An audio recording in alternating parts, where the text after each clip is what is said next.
After destroying Shinnok, Triborg turned his attention to the Special Forces. General Blade and the others fought valiantly, but their human weaknesses led to their inevitable defeat. Now with access to the SF computer network, Triborg used it to interface with the Lin Kuei storage drives from which he was spawned. He saved the brainwave data of dozens of his Lin Kuei brothers and sisters to the SF servers.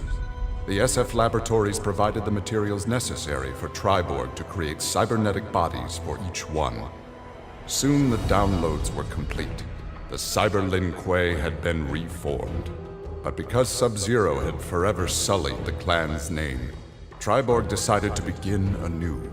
He would henceforth be known as the leader of the deadliest clan in all the realms, the Takunin.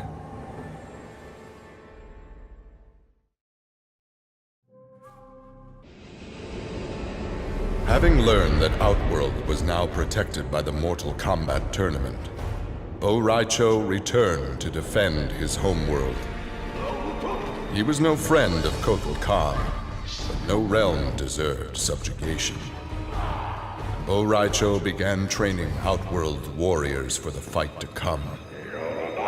With Bo' Rai Cho's fighting skills and leadership, Outworld repelled the Earthrealm aggressors.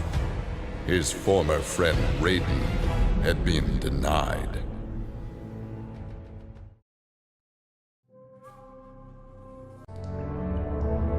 Standing over Shinnok, Tremor reveled in his power. Much had changed since the Black Dragon's excursion to the Dream Realm. Kano had sent Tremor's team there to retrieve a psych bomb to be used in Kano's theft of Shinnok's amulet. Exposure to that realm had increased Tremor's power and expanded his mind. He would evolve into an Earth Elemental, a demigod whose power would rival that of Raiden and Fujin.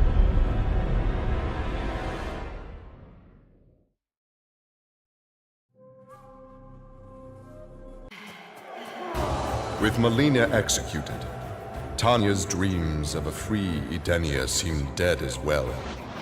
She and the other rebels were fugitives from Kotal Khan's justice.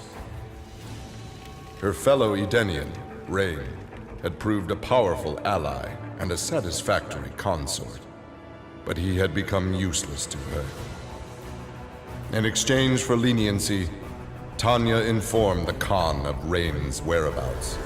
Imprisoned, but alive, Tanya's plotting began anew.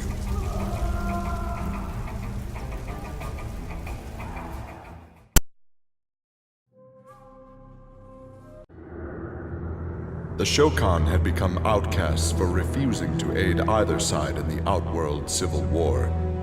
But with the conflict over, Prince Goro decided to re-enter the political landscape. Kotal Khan's armies were weak from years of battle. Melina's rebels were scattered.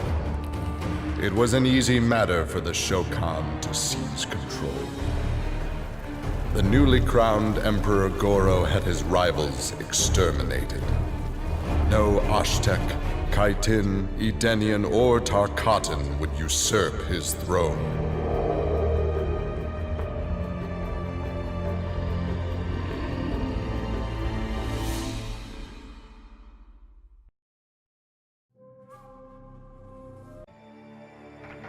For his role in saving Earthrealm, Kung Jin's family created a statue in his likeness for inclusion in Raiden's revered collection.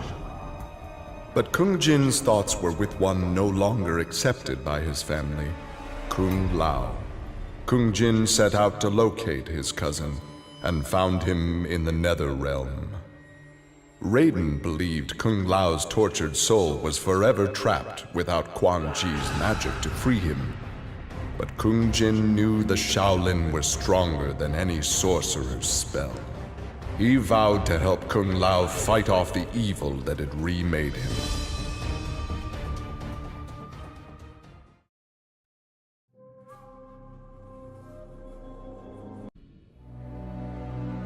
Quan Chi had long been a servant of Shinnok. His role in freeing him from imprisonment had not gone unnoticed by the Elder Gods. Shinnok was no longer a threat, but Quan Chi's actions had given rise to a new power. After much deliberation, the Elder Gods contrived a plan to rebalance this power before it grew further. Free will was burned from Quan Chi's soul and replaced with a single directive. He must kill Raiden.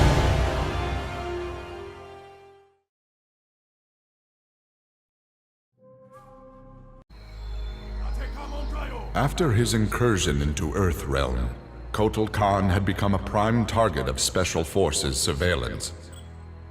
Jackie Briggs was assigned to monitor his activity.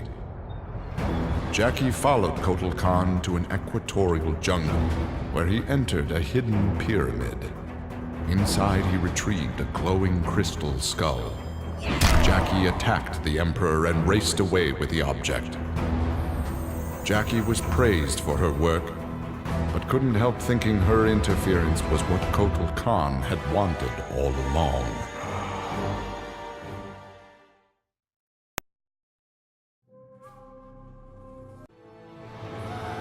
Cassie Cage's impressive victory over Shinnok led Raiden to give her a new important task: hunting down a soul stealer. Cassie did not have to be told that the suspect could be a resurrected Shang Tsung. Having tracked him from the site of his last known assault, Cassie confronted the withered old man. He fought desperately but was ultimately defeated. As the old man lay dying before her, Cassie asked his name. With a mixture of sadness and relief, he whispered, "Shujinko."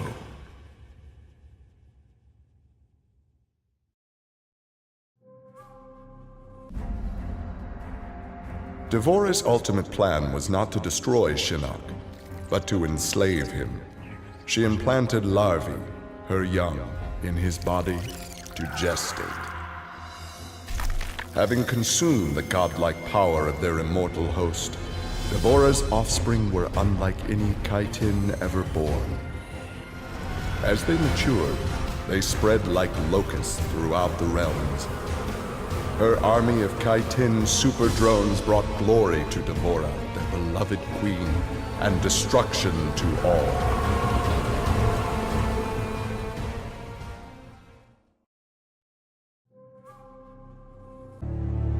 With Shinnok defeated, Takeda and his father set out to find his mother's killer, a member of the Red Dragon clan. Special Forces tech enabled Takeda to locate the clan's base and disguise himself and Kenshi as they infiltrated their ranks. Deep within the mountain stronghold, Takeda discovered an actual dragon, a prisoner of the clan. The creature used its magic to divine the murderer's name, then transport Takeda and Kenshi to a faraway cave. There they discovered a man encased in a stalagmite. The dragon had said this man would also have reason to confront Su Qin's killer. Takeda began to free him.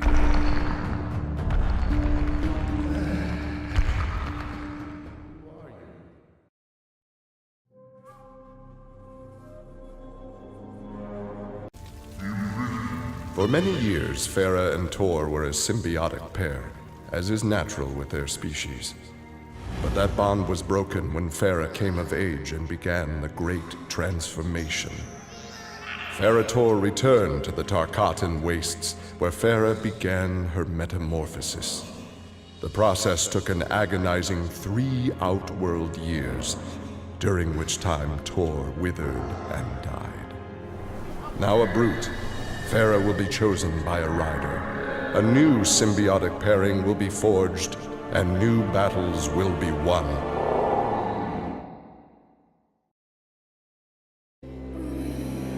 Overcome with exertion, Melina collapsed and felt her soul gliding through the ether. She awoke in an incubation chamber. Nearby were countless others, each containing an exact copy of her. Melina found she could read each being's mind and they hers. They quickly realized the benefit of so many fierce warriors sharing one mind. As they plotted revenge on their enemies, the architect of the Molina's awakening laughed quietly.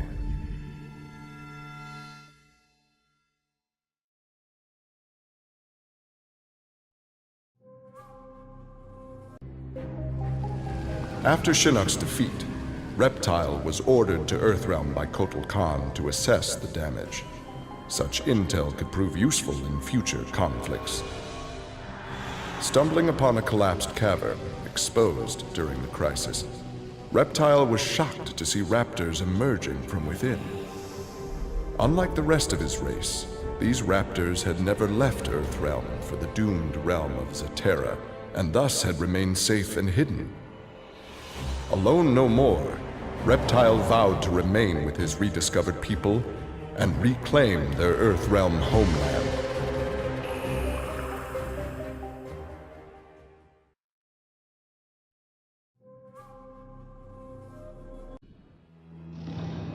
Grandmaster Sub-Zero knew his Lin Kuei clan would need more than martial arts to stave off future threats to Earthrealm. In the frozen reaches of Outworld, he found the answer. A female frost dragon with a clutch of eggs. With his ability to freeze, Sub-Zero hatched the dragonlings. They accepted their Lin Kuei masters and their training as combat mounts. With a force of dragon riders, the Lin Kuei's ferocity became legend. None dared risk conflict with Earthrealm.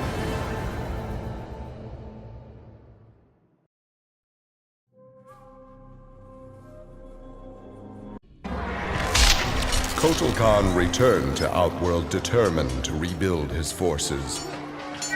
But Raiden defeated him in a surprise attack and claimed dominion over Outworld. Desperate, the Emperor called upon the Elder Gods to aid in preserving his sovereignty.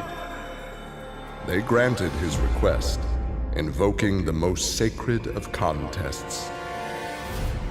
Now, once every decade, Kotal Khan must enlist his greatest defenders to face Raiden's challengers in mortal combat.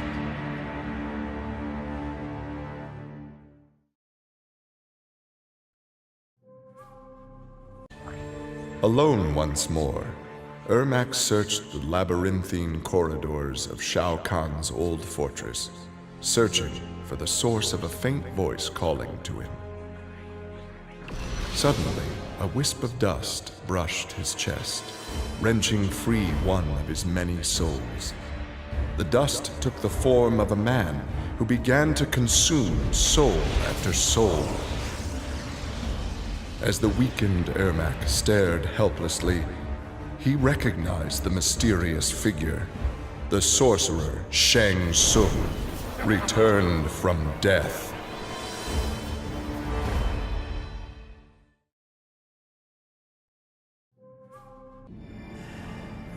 Remorse for his role in resurrecting Shinnok weighed heavily upon Scorpion's soul. His desire for vengeance had brought Earthrealm to the brink of destruction. Scorpion offered to perform harakiri to atone for his offense. But Raiden suggested a more productive alternative.